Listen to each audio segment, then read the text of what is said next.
और चलिए अब आपको दिखाते हैं और सुनवाते भी हैं। नारी शक्ति वंदन को लेकर के वर्चुअल संवाद किया जा रहा है। मुख्यमंत्री भजनलाल शर्मा के द्वारा तमाम छात्राओं से वो संवाद करते हुए दिखाई दे रहे हैं। तस्वीरें आपके सामने।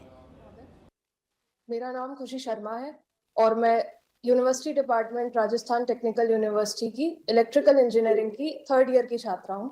इसी के साथ मैं 7 Raj air squadron NCC air wing की कैडेट भी हूँ और ऑल इंडिया वायु सैनिक कैंप में स्कीट शूटिंग में राजस्थान का राष्ट्रीय लेवल पर प्रतिनिधित्व कर चुकी हूँ। बहुत अच्छा, थैंक यू आपको, बहुत अच्छा।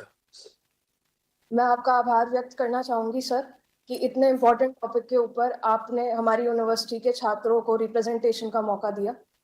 हमारे कॉलेज के अंदर वेरियस फील्ड्स में हमेशा नारी सशक्तिकरण की ओर प्रयास होते रहे हैं, जैसे कि स्टार्टअप मेले, हैकाथॉन्स, रोबोथॉन्स, ऐसी जेंडर सेंसिटाइजेशन प्रोग्राम्स, ऐसी वेरियस फील्ड्स के अंदर हमेशा बच्चों को जागरूक करने की कोशिश की गई है। मैं स्वयं भारतीय वायुसेना में कमीशन्ड ऑफिसर बनकर अपने भारत देश का नेतृत्व करना चाहती हूँ और नारी शक्ति वंदन अधिनियम के अंतर्गत भी हम अपने देश के अंदर 33% आरक्षण देकर महिलाओं को देश का नेतृत्व करने का मौका देने वाले हैं, जो कि बहुत ही सराहनीय बात है सर।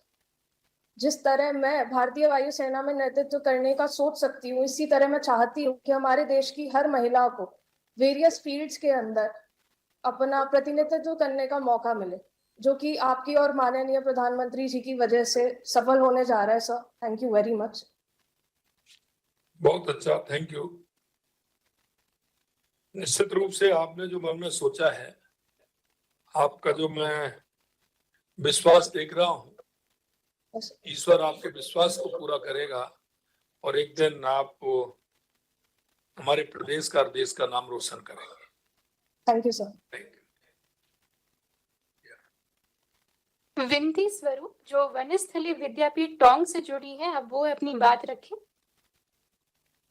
नमस्कार माननीय मुख्यमंत्री जी, सबसे पहले तो मैं अपना धन्यवाद देना चाहती हूँ कि आज मुझे और मेरी सारी विद्यापीठ के बहनों के साथ हमें ये अवसर मिला है कि आज हम आपके साथ 1-to-1 इंटरैक्शन कर सके। सर, मैं विनती स्वरूप वनस्थली विद्यापीठ से BSc honours with research bioscience द्वितीय वर्ष की छात्रा हूँ और आज मैं इस नारी शक्ति वंदन अधिनियम की प्रशंसा करना चाहूंगी। मुझे ऐसा लगता है कि महिलाओं के जो भी नेतृत्व है उसे आगे बढ़ाने के लिए यह अधिनियम एक काफी महत्वपूर्ण कदम है हमारे। और वनस्थली विद्यापीठ 1935 से महिला शिक्षा की आग जलाता आ रहा है और आज मुझे एक काफी गर्व का मोमेंट है ये मेरे लिए कि हमारी एक इकलौती विमेंस यूनिवर्सिटी है जो कि केमिकल इंजीनियरिंग में एक टेक्निकल डिग्री प्रोवाइड करती है हम लड़कियों, और साथ ही साथ फ्लाइंग सिखाई जाती है, उन्हें स्टूडेंट पायलट लाइसेंस दिया जाता है और साथ ही साथ घुड़सवारी भी सिखाई जाती है। सर, व्यक्तिगत रूप से तो मैं वन्य जीव संरक्षण में अपना करियर बनाना चाहती हूँ, लेकिन ये काफी चुनौती क्षेत्र है और इसमें महिलाओं की भागीदारी काफी ज्यादा सीमित है। और मुझे ऐसा लगता है कि जो भी महिला आज अपना नाम कमा रही है इस क्षेत्र में, वे स्वयं ही सशक्तिकरण का एक महत्वपूर्ण उदाहरण बन के उभर और यह महिलाएं अपने लेकिन हमारी जैसे आगे आने ये एक प्रेरणा का स्रोत बन के उभर रही है। और मुझे ऐसा लगता है कि अवसर मिलना ही बस सशक्तिकरण नहीं है, लेकिन अवसर के साथ आत्मविश्वास को पिरोकर आगे बढ़ना ही असली सशक्तिकरण है। और ऐसे अधिनियम जैसे नारी शक्ति वंदन अधिनियम है और सरकार द्वारा जितने भी अधिनियम आज तक महिलाओं के लिए निकाले गए हैं, ऐसे अधिनियम हमें बाकी क्षेत्रों में भी काफी आगे बढ़ने के लिए और अपनी आवाज उठाने के लिए प्रेरित करते हैं। बहुत अच्छा आपने विषय रखा है। निश्चित रूप से हमारी जो ये प्रकृति है, इसको सजोना भी हमारा कर्तव्य है और इस प्रकृति के अंदर हमारा पर्यावरण से लेके हमारे वन्य जीव तक बहुत आवश्यक है। अगर आप इसको, प्रकृति को जब हम नजदीकी से और गौर से देखते हैं तो हर जीव का कोई ना कोई महत्व है, ये हमें आवश्यकता से देखना चाहिए। हमारी प्रकृति में कोई भी ऐसा नहीं है जिसका कोई महत्व नहीं हो। वो प्रकृति से जुड़ा हुए महत्व जो है, चाहे वो भले एक दूसरे के भोजन हो, लेकिन कहीं ना कहीं हम उनसे जुड़े हुए हैं और वो हमारे प्रकृति का संरक्षण करने का काम करते हैं। एक अच्छा आपने चुना है वन जीव संरक्षण को लेकर के आप जो चल रहे हैं, मैं आपको बहुत बहुत शुभकामनाएं देता हूं, क्योंकि मैं देख रहा हूं कि विभिन्न क्षेत्रों में हमारी बहनें जिस तरह से काम कर रही हैं, और इसीलिए कहते हैं कि ये नारी शक्ति वो शक्ति है कि जो हर क्षेत्र में काम कर सकती है और कोई भी क्षेत्र इनके आपके लिए कठिन नहीं है। ये आपने करके बताया है। जैसे मैं देख रहा हूँ कि विभिन्न क्षेत्रों में जिस तरह से आपका मन है और आप पहले से ही विचार करके वो प्रॉब्लम करते हैं, बहुत अच्छा लगा मुझे। बहुत बहुत धन्यवाद।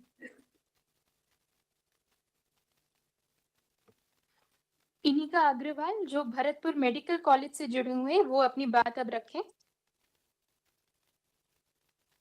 नमस्कार माननीय मुख्यमंत्री जी, मैं इनिका अग्रवाल श्री जगन्नाथ पहाड़िया मेडिकल कॉलेज भरतपुर की 3rd ईयर MBBS छात्रा हूँ। आपका बहुत बहुत धन्यवाद मुझे ये अवसर प्रदान करने के लिए, ताकि मैं नारी शक्ति वंदन अधिनियम के बारे में मेरे विचार प्रकट कर सकती हूँ। मैं आप लोगों के सामने एक श्लोक प्रस्तुत करना चाहूंगी। यात्रा नर्यस्तु पूज्यन्ते रमन्ते तत्र देवतः। जहाँ नारी का सम्मान होता है वही देवता वास करते हैं। मैं आपके समक्ष इनिका अग्रवाल नहीं बल्कि देश का एक जागरूक नारी बनके कहना चाहूंगी कि महिला कोई अलग श्रेणी नहीं है, वो बस इस समाज का उतना ही महत्वपूर्ण हिस्सा है जितना कोई और इस अधिनियम के कारण जो कि 2023 में पारित हुआ और 2029 में ये लागू होगा, इसके कारण 33% महिलाएं के लिए आरक्षित है विधानसभा और लोकसभा में सीटें। इसकी वजह से महिला से जुड़े मुद्दे जैसे स्वास्थ्य, शिक्षा और सुरक्षा प्राथमिकता में आएंगे। इसी चीज को ध्यान में रखते हुए मैं खुद भी सांसद का हिस्सा बनना चाहूंगी, जिससे मैं अपना नीति निर्माण में योगदान दे सकूं।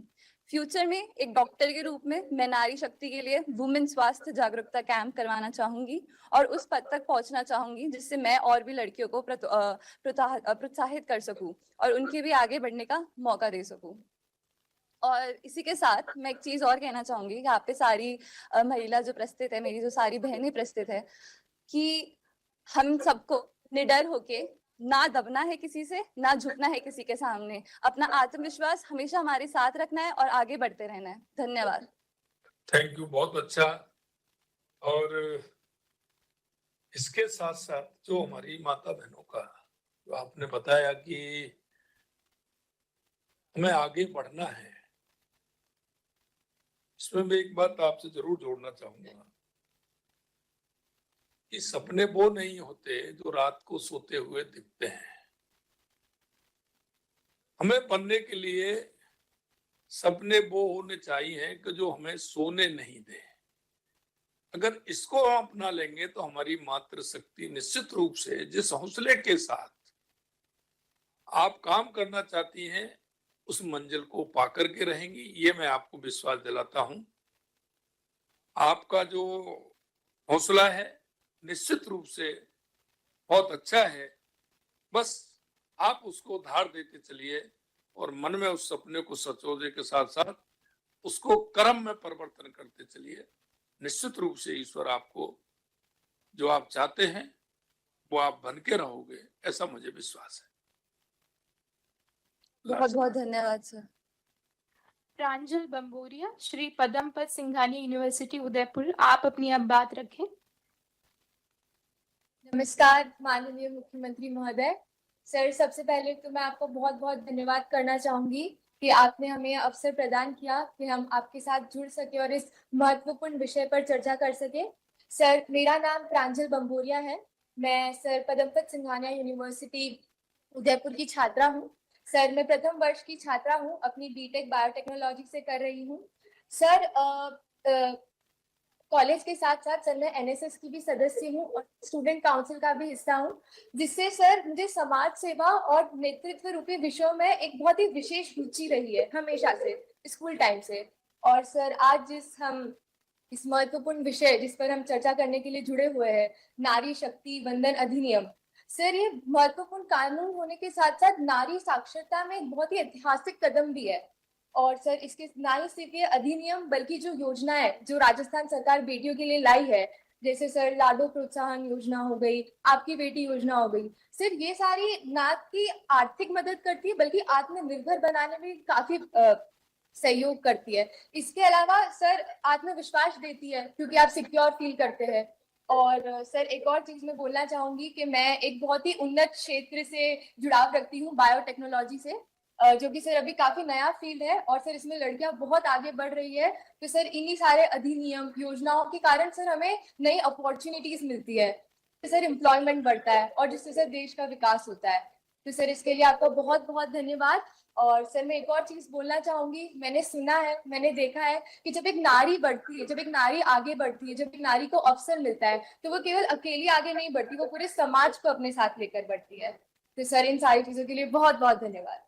थैंक यू, बहुत अच्छा, बहुत अच्छा। आप सभी का बहुत बहुत धन्यवाद। आपने हमें अपने अनुभव बताए। मुझे बिल्कुल विश्वास है कि जो आपके अनुभव है वो सारी छात्राओं के लिए एक सोर्स ऑफ मोटिवेशन रहेंगे और सभी उनसे सीखेंगे। अब मैं माननीय मुख्यमंत्री जी से अनुरोध करूंगी कि सर आप हमें अपना मार्गदर्शन प्रदान करें। सर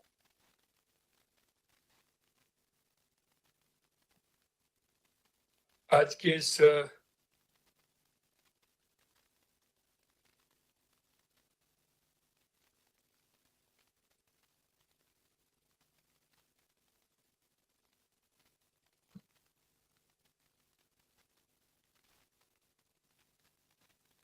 आज के इस नारी शक्ति बंधन अधिनियम के इस कार्यक्रम में सभी हमारी छात्राओं के संवाद में जो मैंने संवाद सुने हैं, उन संवादों से सुनकर के मेरा भी आत्मविश्वास बढ़ा है कि जो देश के यशस्वी प्रधानमंत्री नरेंद्र मोदी जी जो करना चाहते हैं और जो मन में कल्पना है, निश्चित रूप से वो पूरी होगी। आज के संवाद में मैं आप सभी का बहुत बहुत स्वागत करता हूं, आप सभी का मैं अभिनंदन करता हूं। आज इसके माध्यम से YouTube से जुड़े सभी बहनों का भी स्वागत करता हूं, क्योंकि ये कार्यक्रम राजस्थान की बेटियां हर क्षेत्र में काम कर रही हैं। आप सभी प्रदेश और देश का भविष्य हैं। राजस्थान की बेटियां आज हर क्षेत्र में अपनी पहचान बना रही है। हमारी बेटियां हमारे प्रदेश का और देश का गौरव है, क्योंकि माता बहनों के साथ सबसे बड़ी बात है कि उनके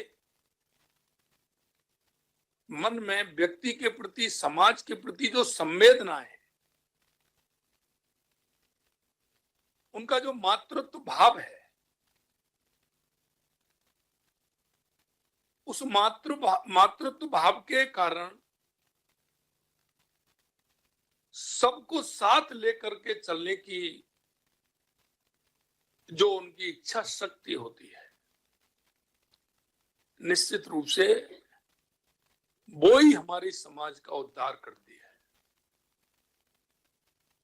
हमेशा हम देखते हैं कि हमारी माता बहनें जिस क्षेत्र में काम करती हैं, चाहे वो शिक्षा के क्षेत्र में हो, चाहे वो चिकित्सा के क्षेत्र में हो, हमारा गांव, हमारा जिला, हमारा प्रदेश, हमारा देश, कहीं भी आप देख लीजिए, हमारी बहनें जिस तरह से काम करती हैं, और वो अनेक अनेक रूप होते हैं उनके, और उनकी भूमिका भी अलग होती है, लेकिन उस भूमिका में कैसा उनको करना है, कैसा उनको बनना है, उसी में अपने आप को ढाल लेती है। और जब वो ढालने की जो प्रवृत्ति है, ये माता बहनों से अलावा कहीं और नहीं मिलेगी। क्योंकि एक उदाहरण देता हूं मैं आपको। कई बार आप यात्रा करते होंगे, हमारी बहनें भी यात्रा करती हैं, चाहे वो बस में हो, ट्रेन में हो, कहीं भी जाती हैं। तो व्यक्ति जो होता है वो दूसरे जो बैठे होते हैं, सीटों पर बैठे होते हैं, पास में बैठे होते हैं, उनकी मुलाकात घंटे, 2 घंटे, 3 घंटे बाद होती है। लेकिन कहीं की बहन है, जाके हम बैठे उससे 10-15 मिनट में ही बातें चालू हो जाती है और उनसे दोस्ती इतनी जल्दी हो जाती है और उनसे सारी बातें जो अपनी होती हैं, उन सभी बातों को एक दूसरे से तुरंत मिल जाती है। इसका मतलब उनके अंदर जो भाव होता है, जो भावना होती है माता बहनों के अंदर, वो निष्पक्षता की होती है और वो उसके साथ में तुरंत 10-15 मिनट के अंदर सफर भले 1 घंटे का हो, 2 घंटे का, 4 घंटे का हो, लेकिन उससे पहले मित्रवत संबंध उनके बन जाते हैं। बनते हैं कि नहीं बनते? अब बताइए उनसे। लेकिन व्यक्ति जब तक स्टेशन निकल जाएंगे, कहीं उतरने का समय आ जाएगा, लेकिन जब तक उनसे बातचीत नहीं होंगी कि आप कौन है, कहां से आए, ये हमारी माता बहनों के अंदर ये बहुत बड़ी ख्याति होती है। इसके साथ साथ ही हमें ये भी देखते हैं कि वो किस भूमिका में है। हमेशा कहता हूं, हमारी माता बहनें कई भूमिका में काम करती है। आज भी मेरा कार्यक्रम था, उसमें मैंने बोला हमारी माता बहनें बेटी के रूप में, माता पिता का ध्यान रखना, घर को संभालना, पढ़ाई भी करना, उसमें ध्यान रखती हैं। तुरंत तो जब वो 18 साल, 20 साल, 21-22 साल की हो जाती हैं, तो एक पत्नी के रूप में तो वहां पूरा संभालना, दोनों घरों को देखना, उतनी उनकी चिंता करना, ये उनके अंदर मातृ शक्ति ये जो होती है, उनके अंदर मातृत्व भाव होता है, वो उनको दूसरे रूप में दिखता है, उसको भी वो संभाल लेती है। तीसरा आता है माँ का रूप आता है। माँ का रूप आता है तो बच्चों को पालने का, उनको कैसे गाइड करना है, पढ़ाना है, अच्छे संस्कार कैसे देने हैं, तीसरा रूप बदल जाता है। आगे चलते हैं तो चाची, ताई के रूप में हमारा योगदान होता है, उनको भी पालना होता है, जो परिवार में जो अपने छोटे बच्चे होते हैं। और फिर लास्ट में दादी और नानी का रूप भी होता है, जो कहानियां सुनाने का होता है, उसके माध्यम से छोटे बच्चों में संस्कार अर्पित करने का होता है, संस्कार डालने का होता है।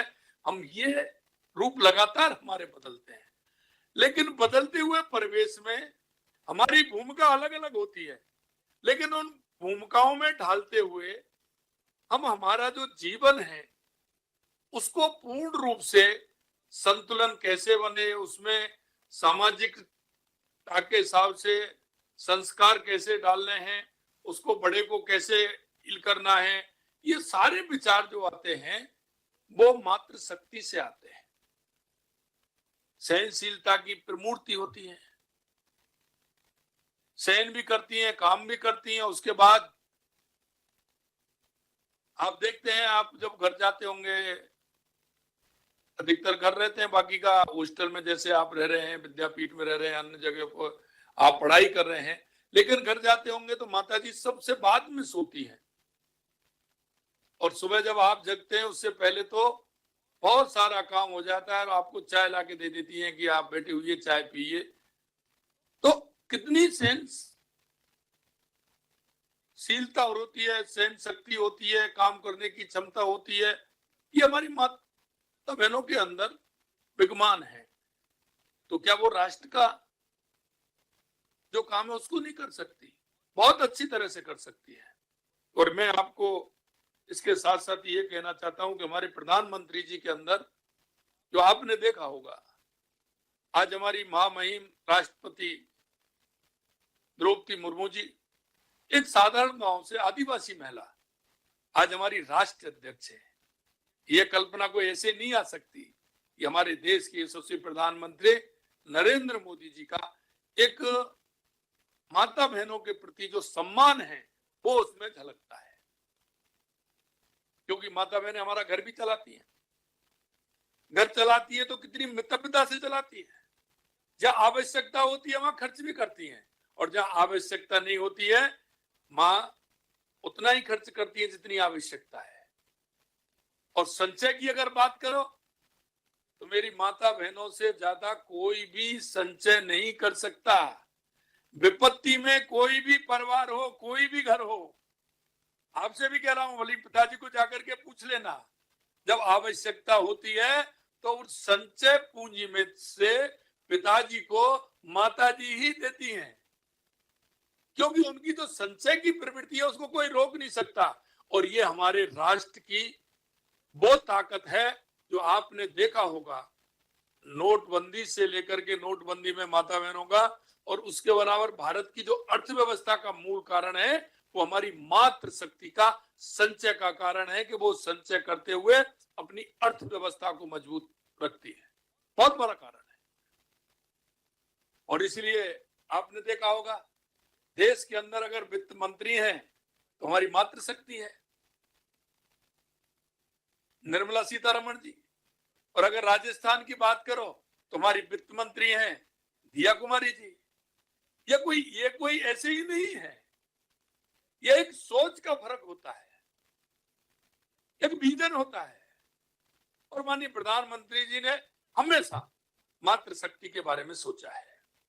कई चीज आपके अनुभव में नहीं होंगी, क्योंकि 2014 से पहले आपकी उम्र जो होगी वो 12 साल की, 8 साल की, 10 साल की, उससे भी नीचे होगी।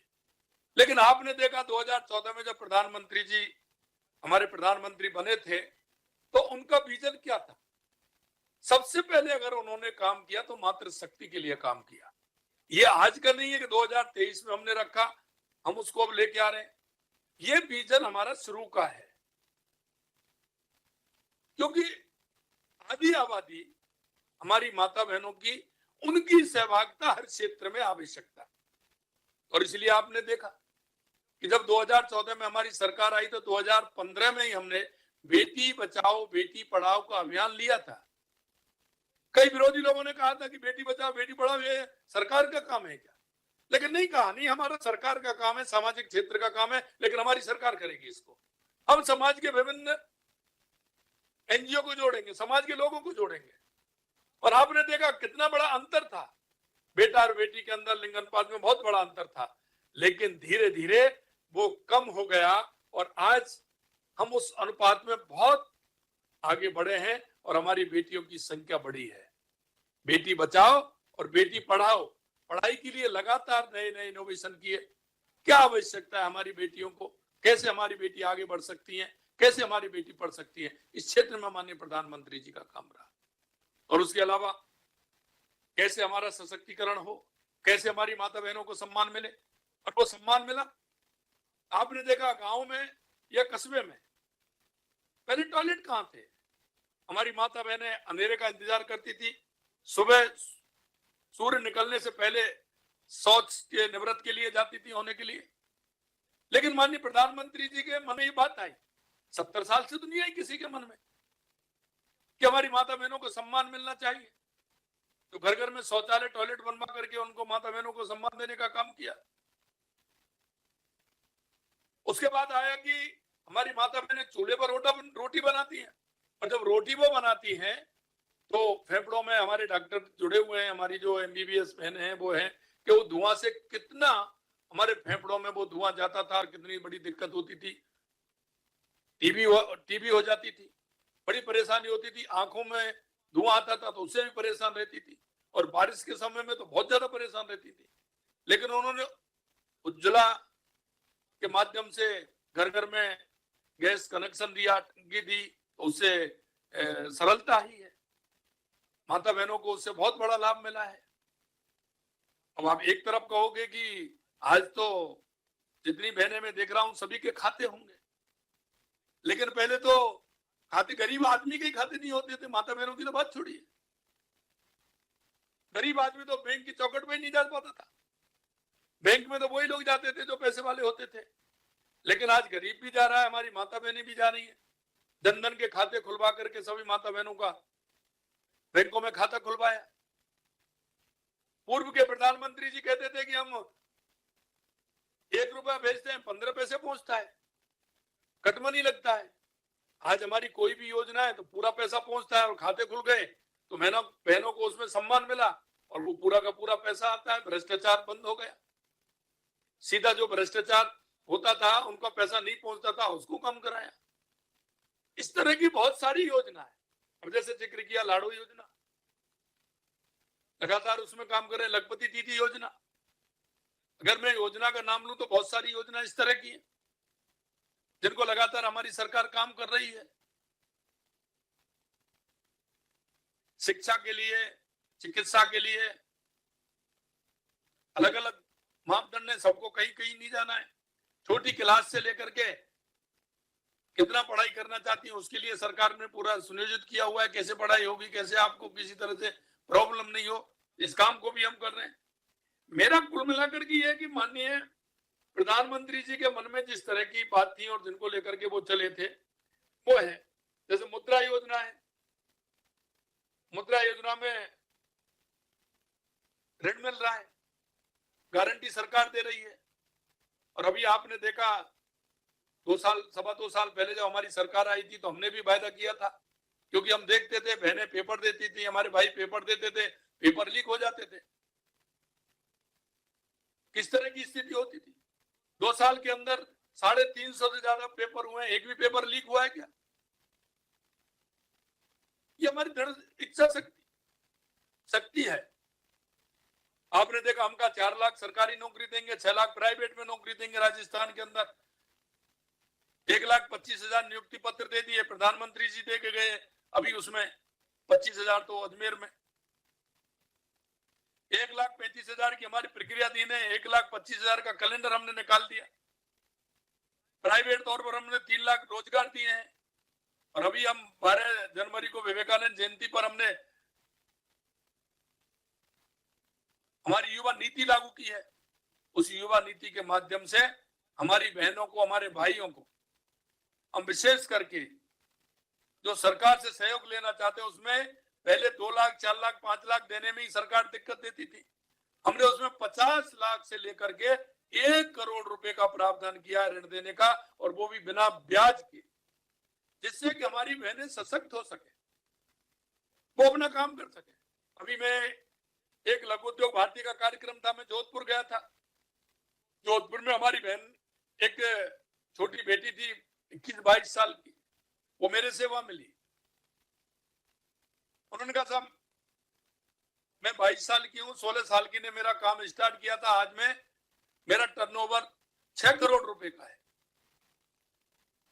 मैंने उनको बुलाया, मैंने उनको CMR में बुलाया, क्योंकि उन्होंने 5 साल के अंदर 6 करोड़ रुपए का टर्नओवर, उनका छोटी बेटी। उनके मन में बात आई कि उन्होंने कॉफी का एक काम स्टार्ट किया, 15,000 से काम स्टार्ट किया, और आज वो 5 साल के अंदर 6 करोड़ रुपए का टर्नओवर उनका हो गया। हमें हमारे छोटे छोटे काम से ही हमारा कैसे हमें आर्थिक रूप से सशक्त बनना है, इसकी ओर हमें ध्यान देना है। मैं जब लखपति दीदियों से बात करता हूं तो कई तो उसमें मिलियनियर दीदी बनने वाली है, बन गई है। तो ये हमारा उद्देश्य होना चाहिए कि हमारी नारी शक्ति का कैसे आर्थिक रूप से हमारी मजबूत हो, किस तरह से काम करें। मैं लाडू प्रोत्साहन योजना बढ़ाकर हमने 1 लाख से 1.5 लाख रुपए कर दिया। माँ भाऊचर योजना, जो गांव में हमारी बहनें हैं, शहर में हमारी बहनें हैं, गर्भवती बहनें हैं, उनको कोई भी जांच करानी है, सोनोग्राफी करानी है, कुछ भी कराना है, उसके लिए हम माँ भाऊचर योजना के माध्यम से वो फ्री में जांच कराएं, फ्री में इलाज कराएं, इसके लिए हमने प्रोत्साहन किया है। प्रधानमंत्री मातृ वंदना योजना में 5,000 रुपए मिलते थे, उसमें बढ़ा करके हमने 6,500 रुपए कर दिया। हमने सुरक्षा के लिए कायलिका पेट्रोलिंग यूनिट हमने स्थापित की है। 600 कायलिका पेट्रोलिंग यूनिट का गठन कर उनका प्रभावी संचालन हो रहा है। Anti Romeo squad 65 anti Romeo squad का गठन हमने किया है। आप देखती हैं कि कहीं भी आप जाते हो शहर के अंदर तुम्हारी बहनें तैनात मिलती हैं, और अभी हम उनकी संख्या लगातार बढ़ा रहे हैं, क्योंकि सुरक्षा की दृष्टि से आज भी हम कह सकते हैं हमने पिछले साल से 10% से ऊपर कमी आई है। और जब महिला सुरक्षा की स्थिति आती है, निश्चित रूप से कोई भी हो, कैसा भी हो, अगर कहीं भी सुरक्षा की दिक्कत आती है तो उसको सजा मिलेगी, किसी कीमत पर उसको छोड़ा नहीं जाएगा। ये हमारी सरकार का पूर्ण रूप से कहना है। हम चाहते हैं कि पूरी तरह से हमारी माता बहनों का सम्मान हो। जैसे हम लखपति दीदी में ऋण देते थे, पहले हम 1 लाख रुपए का देते थे, आज वो हमने बढ़ा करके 1.5 लाख रुपए कर दिया। और मैं एक खुशी की बात बताना चाहता हूँ, मुझे गर्व होता है इस बात पर। 20 लाख हमारी लखपति दीदी जिनको हमने ट्रेनिंग कराई है। 16 लाख से अधिक हमारी लखपति दीदी बन गई और अग्रसर हैं अभी। लेकिन उनके जितने भी खाते हैं, एक भी खाता एनपीए नहीं है। ये सबसे बड़ी बात है हमारी माता बहनों, एक भी एनपीए नहीं। समय पे पैसा लेती है और समय पे पैसा जमा कराती है। इसलिए मैंने कहा कि संचय करने में हमारी माता बहनों का कोई मुकाबला नहीं है, जिस तरह से वो संचय करती है। बैंक सखी हमारी बन रही हैं। कई बहनों ने तो मेरे को, जब मैंने उनका आपस में संवाद हुआ और मैंने मेरे सीएमआर में बहनों को बुलाया, उन्होंने कई मेरे को उदाहरण दिए। 1-2 उदाहरण मैं उसमें आपको देना चाहता हूँ। एक बहन आई थी मेरे पास, उन्होंने कहा कि नागौर की थी मैंने, उन्होंने कहा कि साहब मैं राजपूत परिवार से आती हूँ, मेरे को घर से बाहर नहीं निकलने देते थे, लेकिन मैं जैसे ही बैंक सखी बनी, घर से बाहर निकली, तो मेरी पहचान थी कि मैं फलाने जो है उनके बेटे की पत्नी हूं, या मेरे बेटे का नाम लेकर के ये उनकी पत्नी है, इससे मेरे को जानते थे। लेकिन जब से मैं बैंक सखी बनी और बैंक में मेरा आना जाना हुआ, अब उल्टा हो गया। लोग कहते हैं कि ये बैंक वाले के ससुर हैं, ये बैंक वाले के पति हैं, ये बैंक वाले के घर वाले हैं। उनका पूरी सीनरी ही बदल दी। उनका पहले वो जानते थे और अब मेरे नाम से जानते हैं। और कोई बात भी होती है तो उन्होंने कहा, पहले मैं अगर कहीं कुछ पैसा मांगने जाती कोई पैसा नहीं देता था, आज मैं बैंक में हूँ, बैंक में नहीं पहुंचती, उससे पहले कोई 1 लाख, कोई 1.5 लाख, कोई 2 लाख रुपए कि दीदी इनको जमा करा देना, इनको जमा करा देना, आप मेरे बाबूचर साइन करा लिए इनको। ये सारी स्थिति हो गई। आज वो मेरे घर आती है। इतना बड़ा बदलाव आया है। एक लखपति दीदी थी, वो क्लस्टर में जुड़ी हुई थी, तो मैं जब जाने के लिए कहती थी तो मेरे को जाने नहीं दे, कहाँ जाएगी, कैसे जाएगी, क्या है वहां, क्या है, काय की क्लस्टर की मीटिंग है, कौन से ऑफिस में जाती हो, क्या जाती, 4 बार मेरे से पूछना होता था, मेरे को जाने नहीं देते थे। और मैं जो उससे पहले ससुराल जाती थी तो पैसा कहते थे, पैसा मांगती थी कि पैसा दीजिए, तो मैं 500 रुपए मांगती थी तो 200 रुपए मिलते थे, उसका भी हिसाब पूछ लेते थे। अब वो ये बहन ये कहती है मेरी कि उल्टा वो मेरे से मांगते हैं, क्योंकि उनकी आय इतनी बढ़ गई उससे क्लस्टर से जुड़ करके कि वो मेरे से पैसे मांगते हैं कि मेरे को पैसे दीजिए। अब सासू माँ कहती है कि नहीं, इसको साथ लेके जाओ और जितनी देर मीटिंग चले आप मां रहो और फिर लेके आओ। पहले मैं पैदल जाती थी, बस में जाती थी, अब मेरे को गाड़ी में मुहैया कराते हैं कि नहीं नहीं, इनको मोटरसाइकिल से लेके जाओ या लेके जाओ और लेकर के आओ। मैं आपसे यही कहना चाहता हूं, हमारा ये समाज में बहुत बड़ा परिवर्तन है और ये परिवर्तन आना बहुत आवश्यक है। अगर विकसित भारत 2047 बनाना है तो ये बिना मातृ शक्ति के नहीं बनना। इसलिए मैं कहना चाहता हूं, कोई भी काम करें उस काम को हम पूरी तरह से करें। मुख्यमंत्री नारी शक्ति उद्यम प्रोत्साहन योजना मैंने बताई दी आपको, ये भी हमें उसमें करना है। हम चाहते हैं कि प्रधानमंत्री जी ने जो नारी शक्ति अधिनियम जो बिल है वो 16, 17, 18 को आने वाला है। आप सभी से मेरा अनुरोध है, वो नंबर भी आपको बताएंगे, वो नंबर पर माननीय प्रधानमंत्री जी का आभार भी व्यक्त करें, उनको धन्यवाद भी दें। और मैं चाहता हूं कि जिस दिन नारी शक्ति बंधन अधिनियम आएगा, हमारी बहनों की भागीदारी बढ़ेगी और वो भी संवेदनाओं के साथ बढ़ेगी। क्या क्या आवश्यकता है, अब की बार मैंने कहा, पिछली बार भी बजट में मैंने हमारी जो बहनें हैं, छात्राएं हैं, उन सभी को मैंने बजट से पहले बुलाया था। मेरे से कई लोगों ने कहा, क्योंकि पहले बजट बुलाते नहीं थे, कई लोगों ने कहा कि आप छात्राओं को बुला रहे हो, बहनों को बुला रहे हो, इसमें आप क्या हासिल करना चाहते हैं? मैंने कहा देखिए, हम जो सोचते हैं वो जरूरी नहीं है हम समग्र रूप से सोचते हैं, लेकिन हमारी माता बहनें, हमारी छात्राएं, हमारी बेटियां, उनकी सरकार से क्या डिमांड है, क्या सोचती है वो सरकार के बारे में, उनको क्या और सुविधा मिलनी चाहिए, उनसे बेहतर कोई नहीं बना सकता। और उन्होंने बहुत अच्छे अच्छे सुझाव दिए, उन सुझावों को हमने बजट में शामिल किया। और उसके बाद जब वो बहनें आई तो उन्होंने कहा कि हमने ये सुझाव रखा और आपकी सरकार ने ये सुझाव माना है, उसके लिए हम आपको धन्यवाद देते हैं। क्योंकि आइडिया है, ये आइडिया के लिए मैं पूर्ण नहीं हूं कि मैं मुख्यमंत्री हूं तो मेरे को सारे आइडिया आते हैं। किसी की 80 साल की उम्र है, 100 साल की उम्र है, तो वो अनुभव का पिटारा हो गया तो सारे अनुभव उसके पास है। अरे नए अनुभव कोई भी दे सकता है। मेरी 14 साल की, 13 साल की, 15 साल की, 18 साल की बहन क्यों नहीं दे सकती अच्छा सुझाव? और मैंने जो आपसे अभी संवाद किया है, निश्चित रूप से मैं आपके संवाद में जो बातें आई हैं, बहुत अच्छी बातें आई। इनको वही सोच सकता है जो राष्ट्र के प्रति, समाज के प्रति उसका समर्पण भाव से काम करना होता है। और मेरे माता बहनों, मैं यही कहना चाहता हूं कि हमारी ये संवेदना है, राष्ट्र के प्रति हमारी कृतज्ञता, समाज के साथ हमारे दायित्व, हम उनको कैसे समझे? ये तो पीढ़ी दर पीढ़ी चलता जाएगा, लेकिन हमारे राष्ट्र के प्रति हम समर्पित भाव से काम करते हुए कौन हमारे राष्ट्र को आगे बढ़ाने का काम किन नीतियों से हो सकता है, किस माध्यम से हो सकता है, इसलिए हम इसको करना चाहते हैं। आप लोग इतनी बड़ी संख्या में आप जुड़े हैं, हम सबका एक देश के नागरिक होने के नाते हमारे कुछ कर्तव्य भी हैं। आज क्या हो गया है कि हम अधिकारों की बात करते हैं,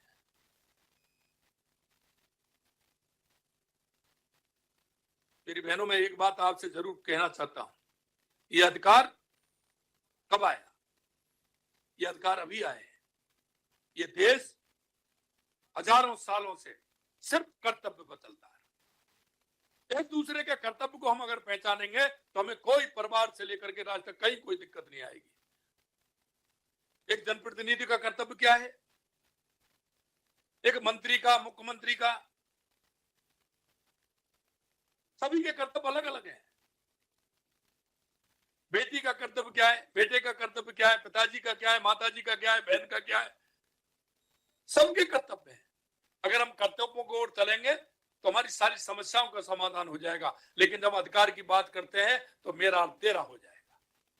इसलिए हमें उन कर्तव्यों को भी ध्यान में रखते हुए हमारे राष्ट्र को कैसे मजबूत बनाना है, हमारे प्रदेश को कैसे मजबूत बनाना है। आज आप लगातार देख रहे हैं, 2 साल के अंदर हमने जब सरकार में आए थे तो राजस्थान का एक रोड मैप हमने तैयार किया था। वो रोड मैप ये तैयार था कि राजस्थान में किस किस बात की आवश्यकता है, हमें क्या करना चाहिए। सबसे पहले हमें आवश्यकता पानी की थी, तो पानी के क्षेत्र में लगातार हम काम कर रहे हैं। हमारी हर जिले के लिए योजना हमने बनाई है और माननीय प्रधानमंत्री जी का पूरा सहयोग है।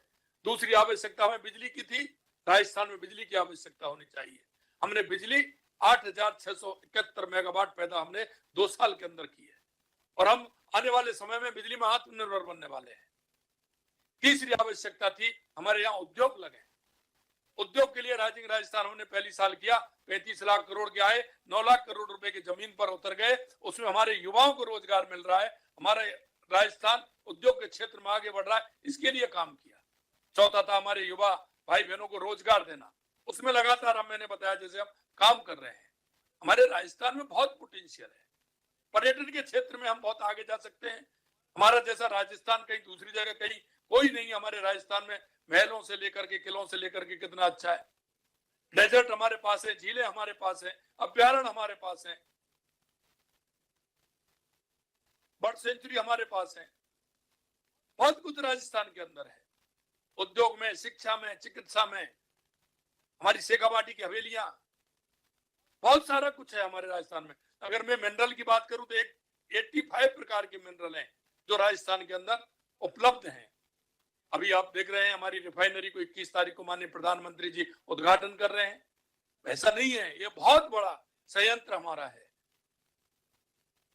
वो ऐसा संयंत्र लगा है जो पीढ़ियां उसको याद रखेंगे। उस क्षेत्र की अर्थव्यवस्था, राजस्थान की अर्थव्यवस्था में हमारी रिफाइनरी का बहुत बड़ा योगदान है। मैं आपसे इतना ही कहना चाहता हूं कि माननीय प्रधानमंत्री जी के नेतृत्व में हमारी डबल इंजन की सरकार, चाहे हमारा देश हो या प्रदेश हो, लगातार काम कर रही है। और प्रधानमंत्री जी के मन में जो सपना है कि विकसित भारत 2047, विकसित भारत 2047, विकसित राजस्थान, इसके लिए हम कैसे काम करें? हमारे गांव का विकास होगा, हमारे जिले का विकास होगा, हमारे प्रदेश का विकास होगा, हमारे देश का विकास होगा। हमें उसको कड़ी से कड़ी जोड़ना है। और मैं जब सुन रहा था आपके बारे में अच्छे अच्छे विचार आए थे, हर क्षेत्र में हमारी बहनें काम कर रही हैं। निश्चित रूप से मुझे आशा और उम्मीद है कि जिस स्वरूप को माननीय प्रधानमंत्री जी देखना चाहते हैं, हमारी महिला शक्ति उसको पूरा करेगी। और ये हमारा प्रयास है कि हम पूर्ण रूप से इसको आगे बढ़ाते हुए नारी शक्ति का जो माननीय प्रधानमंत्री जी सोचते हैं, उस काम को हम आगे बढ़ाएंगे। मैं इतना ही कहना चाहता हूं। और नारी शक्ति बंधन अधिनियम के लिए जो हमारा ये प्रस्ताव 16, 17, 18 में प्रधानमंत्री जी ला रहे हैं, वो बहुत ही अच्छा है। इसकी हमारी सभी बहनें पूर्ण रूप से, एक नंबर आपको मिलेगा अभी, उस पर प्रधानमंत्री जी का आभार भी व्यक्त करेंगी और अपना मीडिया, सोशल मीडिया पर इसके लिए सभी को प्रेरित करेंगी कि ज्यादा से ज्यादा बहनें हमारी इसको आगे बढ़ाएं, जिससे कि हमारी बहनों में मजबूती आए और उनको नेतृत्व करने का एक अवसर, बहुत आवश्यक अवसर मिले। इतना ही मैं कहना चाहता हूं। उन्हें आपके माध्यम से और मैं भी प्रधानमंत्री जी को शुभकामनाएं देना चाहता हूं। एक बार आप सभी अपने स्थान पर बैठे बैठे प्रधानमंत्री जी को एक बार ताली बजाकर उनका अभिनंदन करेंगे। सभी एक बार जोरदार ताली बजा के माननीय प्रधानमंत्री जी का अभिनंदन करें। बहुत बहुत धन्यवाद आप सभी को, बहुत बहुत धन्यवाद।